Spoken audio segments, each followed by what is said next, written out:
أشهد أن لا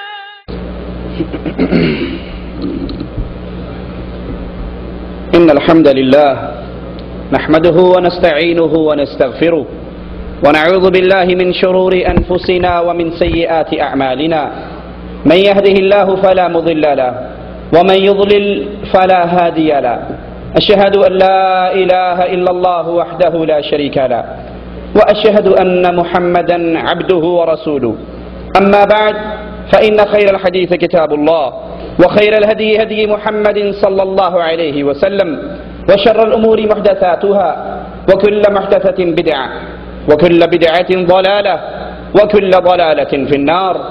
أعوذ بالله السميع العليم من الشيطان الرجيم من همزه ونفخه ونفثه. بسم الله الرحمن الرحيم. قل إن كنتم تحبون الله فاتبعوني يحببكم الله. ہر مسلمان کی خواہش ہے کہ جہنم کی دہکتی ہوئی آگ اور جہنم کے عذاب سے وہ محفوظ ہو جائے اور جنت کی ابدی نعمتوں میں داخل ہو جائے. جتنے اعمال ہم کرتے ہیں ان اعمال کا اختتام ہمارے ذہن میں یہی ہوتا ہے کہ اللہ راضی ہو جائے، اور جس سے اللہ راضی ہو گیا اس کو اللہ کی جنت انعام کے طور پہ مل گئی. لیکن ایک بڑا عظیم عمل ہے جو عمل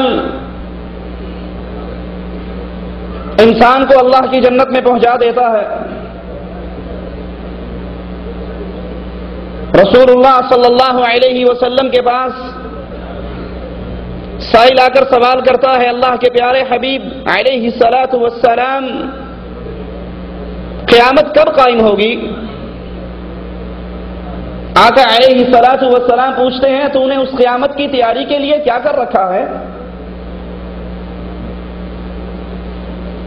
سائل کہتا ہے کوئی خاص اعمال کا ستاب تو نہیں، لیکن ہاں ایک عمل ہے، اور وہ عمل یہ ہے کہ میں اللہ اور اس کے رسول سے محبت کرتا ہوں.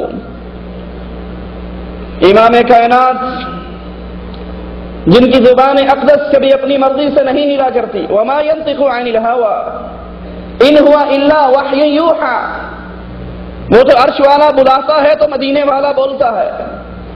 فرماتے ہیں خوش ہو جاؤ جس سے تم محبت کرتے ہو جنت میں اسی کے ساتھ ہوں گے. حدیث کے راوی کہتے ہیں آقا کا یہ جملہ سننے کے بعد اتنی خوشی ہوئی کہ اسلام لانے کے بعد اور کسی بات پہ اتنی خوشی نہیں ہوئی. اور لوگوں سن لو، میں اللہ سے محبت کرتا ہوں، اس کے رسول سے محبت کرتا ہوں، ابو بکر، عمر، عثمان و علی سے محبت کرتا ہوں رضوان اللہ علیہم اجمعین، اور اللہ سے امید کرتا ہوں جہاں یہ سارے ہوں گے اللہ جنت میں مجھے ان کا ساتھی بنا دے. پیارے نبی کی محبت، آقا علیہ الصلاۃ والسلام کا پیار ایمان کی شرط بھی ہے، اور جو اس شرط کو پورا کر لے پھر یہی عمل جنت کے لیے بھی کافی ہے. رسول اللہ صلی اللہ علیہ وسلم فرماتے ہیں تم میں سے کوئی اس وقت تک مومن نہیں ہو سکتا جب تک وہ اپنی جان، اپنے اہل و عیال، اپنی مال و دولت، اپنے آبا، اپنی اولاد، سب سے بڑھ کر محمد الرسول اللہ صلی اللہ علیہ وسلم سے محبت نہ کرے. کہنے کو تو سبھی محبت کرتے ہیں، کون ہے جو محبت میں جھوٹا ہو؟ کون ہے جو محبت میں سچا ہو؟ محبت کے دعوے دار تو بہت ہیں. کوئی نبی کا نام آئے تو انگوٹھے چوم کے آنکھوں سے لگاتا ہے اور کہتا ہے میں عاشق رسول ہوں. نبی کی پیدائش کے دن میلاد کا جلوس نکالتا ہے اور کہتا ہے میں عاشق رسول ہوں، میں محب رسول ہوں. نبی کے نام پر قیام کے لیے کھڑا ہو جاتا ہے اور کہتا ہے میں محب رسول ہوں. آئیے دیکھیے سچا محب رسول کون ہے، اور پھر یہ پیارے نبی کی محبت ہم سے ڈیمانڈ کیا کرتی ہے؟ سچی محبت کرنے والے کی دلیل، سچی محبت کرنے والے کی نشانی آقا علیہ الصلوۃ والسلام نے خود بتائی، من احب سنتی فقد احبنی ومن احبنی کان معی فی الجنہ۔ جس نے محمد علیہ السلام کی سنت سے محبت کی، اس نے پیارے حبیب سے محبت کی، اور جس نے رسول اللہ سے محبت کی وہ نبی کا پڑوسی جنت میں بن جائے گا۔ محبت کے دعوے کے لیے انگوٹھے چومنا کافی نہیں، محبت کے دعوے کے لیے وہ اعمال جو اعمال آقا علیہ الصلوۃ والسلام کی شریعت میں موجود ہی نہیں، ان اعمال کے بلبوتے پر یہ دعویٰ کر دینا کہ بس میں محب رسول ہوں، یہ کافی نہیں۔ محبت رسول سب سے پہلے تقاضا کیا کرتی ہے؟ زندگی کے 24 گھنٹے اپنے جسم کے سر سے لے کر پاؤں تک ایمان اور عقیدہ، سوچ اور نظریات یہ عکاسی کرے امام کائنات محمد الرسول اللہ صلی اللہ علیہ وسلم کے نظریات کی۔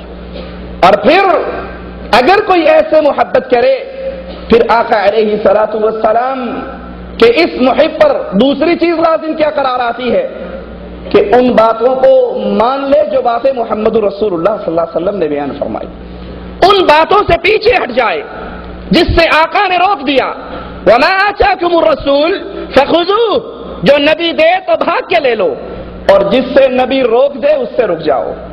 آئیے رسول کریم علیہ الصلوۃ والسلام نے ہمیں کن باتوں سے روکا؟ امام کائنات علیہ الصلوۃ والسلام ارشاد فرماتے ہیں، لوگوں میری شان ایسے نہ بڑھانا، لا تطرونی کما اطرت النصارى عیسی ابن مریم، میری شان ایسے نہ بڑھانا، میرے مقام کو اتنا بلند نہ کر دینا جتنا عیسائیوں نے اپنے عیسیٰ علیہ الصلوۃ والسلام کا کیا۔ عیسیٰ اللہ کے بندے تھے، عیسائیوں نے اس کو رب کا بیٹا بنا دیا۔ لوگوں انا عبداللہ، میں بھی اللہ کا بندہ ہوں، تم مجھے اللہ کا بندہ کہنا۔ لیکن جیسے یہود و نصارہ نے جرم کیے، اپنے انبیاء کی شریعت کو چھوڑا، افسوس سرسد افسوس، اہل اسلام کلمہ گو مسلمان اسی نقش قدم پر چلے، وہی جرم کیا جو جرم یہود و نصارہ نے کیا تھا، کیونکہ رسول کریم علیہ الصلوۃ والسلام ارشاد فرما کر گئے کہ تم اہل کتاب کے نقش قدم پر چلو گے۔ رسول اللہ صلی اللہ علیہ وسلم نے فرمایا پہلے لوگوں کی راہ پر چلو گے ایسے جیسے بالشت کے برابر ہو جاتی ہے، اگر ان میں سے کوئی کسی سوراخ میں گو کے سوراخ میں داخل ہوا تو تم بھی اس سوراخ کے اندر داخل ہوں گے۔ مسند احمد میں ہے، نبی کریم علیہ الصلوۃ والسلام فرماتے ہیں تم لوگ بھی بنی اسرائیل کی راہ پہ چلنے لگو گے، اور آج نبی کی بتائی ہوئی، نبی کی یہ پیشن گوئی بالکل سچی ہو گئی۔ آئیے میں آپ کے سامنے نقشہ کھینچتا ہوں، یہود و نصارہ نے کیا کیا، ان کا جرم کیا تھا۔ قرآن حکیم بیان فرماتا ہے وقالت الیہود، یہودیوں نے کہا عزیر ابن اللہ، عزیر بیٹا ہے اللہ کا۔ یہودیوں کا جرم، انہوں نے اپنے نبی کو اٹھایا اللہ کا بیٹا بنایا، اور یہی جرم پھر عیسائیوں نے کیا۔ عیسائیوں نے کہا عیسی ابن اللہ، عیسیٰ بیٹا ہے اللہ کا، اور مالک عز و جل ان دونوں کے بارے میں کہتا ہے ان دونوں نے کفر کیا۔